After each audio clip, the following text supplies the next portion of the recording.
Shavua Tov, l'histoire de la semaine.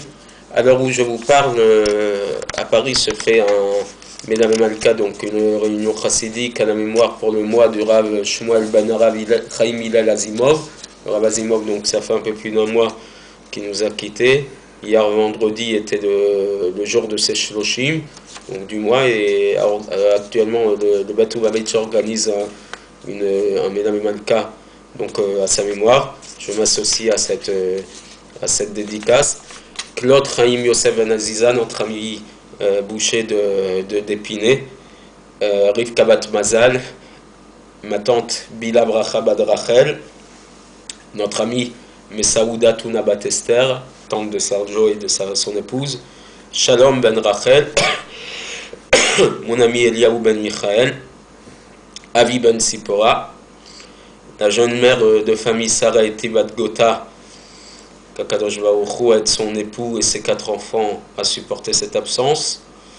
À la mémoire de Mahlouf Ben Messaouda, frère d'un de mes amis dont ça fait 15 ans, ça fait jeudi 15 ans qu'il nous a quittés, le 12 Kislev, donc un peu avec retard, je dédie ce cours à sa mémoire. Madame Khnina Bataïta, fille, sœur d'ami à moi qui nous a quittés trop tôt, 63 ans, en fin de semaine dernière. Et enfin, Messaoud Ben Shaoul, dans lequel nous allons commémorer cette semaine des Shloshim, le mois de sa disparition.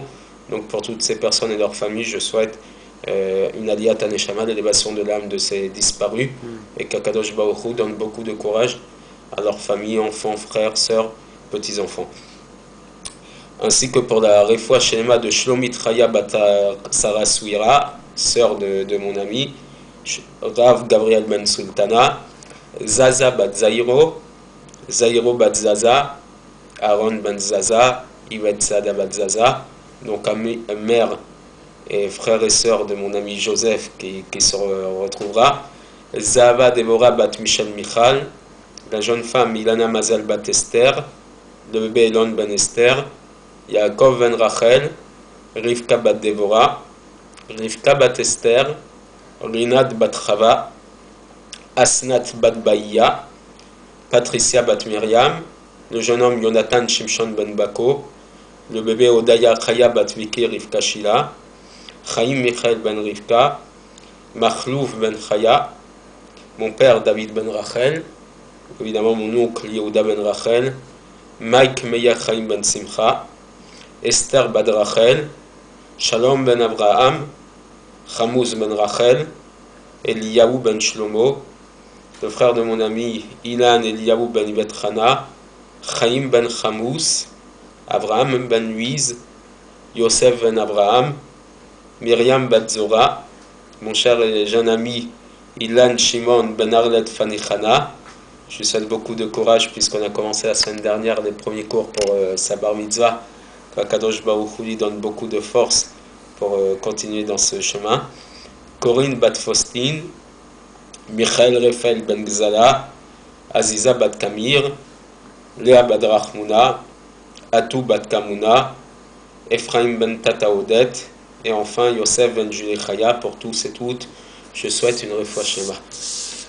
Donc l'histoire de la semaine va porter sur l'Admour Hazakan, premier rabbi de Lubavitch, puisque en fin de semaine, nous allons vivre le jour exceptionnel de Yutet Kislev, Rosh Hashanah la Chassidoute, donc nouvel an de la Chassidoute, et puisque ça fait 316 ans cette année qu'il a été libéré le jour de Yutet Kislev, du 19 Kislev, des géoles, des prisons tsaristes, et qu'il a lui-même témoigné que les 53 jours qu'il a passés dans ces prisons correspondent aux 53 chapitres du Tanya, qui est donc le livre de base de la Chassidut Chabad.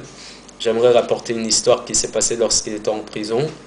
Et l'un des plus grands ministres, voir si je ne m'abuse, je crois que c'était le tsar, qui est venu lui rendre visite incognito en prison. Et lorsque le tsar est rentré dans sa cellule, le Admour Hazakan s'est levé. Il s'est levé, pourquoi? Parce qu'il a vu par la prestance et par son esprit prophétique que ce n'était pas n'importe quel officier qui lui rendait visite, mais une des plus grandes personnalités du système tsariste. Et donc là, le tsar lui a posé une question, Et il a dit, je ne veux pas la réponse rapportée dans Rashi, dans la Torah, parce qu'en vérité, le tsar était quelqu'un qui avait étudié même la théologie juive. Et il lui a posé la question, lorsque Adam Arishon, le premier homme, s'est caché, lorsque Caïn s'est caché, le fils d'Adam Arishon, après avoir tué son frère Abel, Hachem lui dit, Ayeka, où es-tu? Et la question logique que beaucoup de commentateurs posent, est-ce que Dieu ne savait pas où était Caïn? Et donc il a dit, je ne veux pas la réponse de Rashi, je veux ta réponse à toi. Alors le Admor Azakan lui a dit, quand Hachem lui demande à Yeka, où es-tu? C'est qu'il s'adresse à une personne qui a tel âge, et là il lui a donné son âge exact. Il lui a dit l'âge 53 ans, d'accord? Et c'était l'âge que le tsar avait à l'époque. Lorsqu'on se retrouve dans cette situation, Dieu nous demande où es-tu? Où en es-tu de ta vie? Où en es-tu de ton évolution en tant qu'être humain, en tant qu'homme? Et finalement, Akadosh Baruch Hu pose la question à tout un chacun, où en es-tu régulièrement de ta vie? Ayeka ne s'adresse pas simplement à Caïn au moment du meurtre de son frère, mais il s'adresse à tout un chacun dans les différentes situations de sa propre vie. Où en es-tu de ta propre vie? Et j'aimerais rappeler une des phrases célèbres du Rav Azimov qui disait souvent, je me rappelle qu'il avait dit, qu'est-ce qui s'en passe avec ta neshama, dans son accent ashkénaze. En vérité, c'est la même question que Hachem pose à Caïn. Qu'est-ce qui se passe avec ta neshama? Où en es-tu de ta vie spirituelle, de ta vie de juif, de ta vie d'être humain? Et finalement, le Admor Azakan lui a très bien répondu en lui disant que l'évolution de l'homme doit se faire d'une manière progressive, chaque fois évoluer, Yalchum Echaïl al-Chaïl, on doit tous évoluer de niveau en niveau pour que finalement Yiraël Elohim Metzion, que Dieu soit visible à Tzion, à Jérusalem, avec la venue de Mashiach. Mashiach ne viendra que quand tout un chacun aura évolué d'une manière progressive, et comme je l'ai dit dans le cours de la semaine, finalement, on est tous assez déprimés, assez impuissants face à notre situation personnelle, désespérés face à ce que l'on vit, l'injustice dans ce monde, actuellement encore plus qu'en d'autres périodes. Mais Kadosh Baruch Hu, il n'en reste pas moins qui nous demande à tous, Ayeka, où en es-tu? Où en es-tu de ta vie pour pouvoir évoluer de la plus belle manière?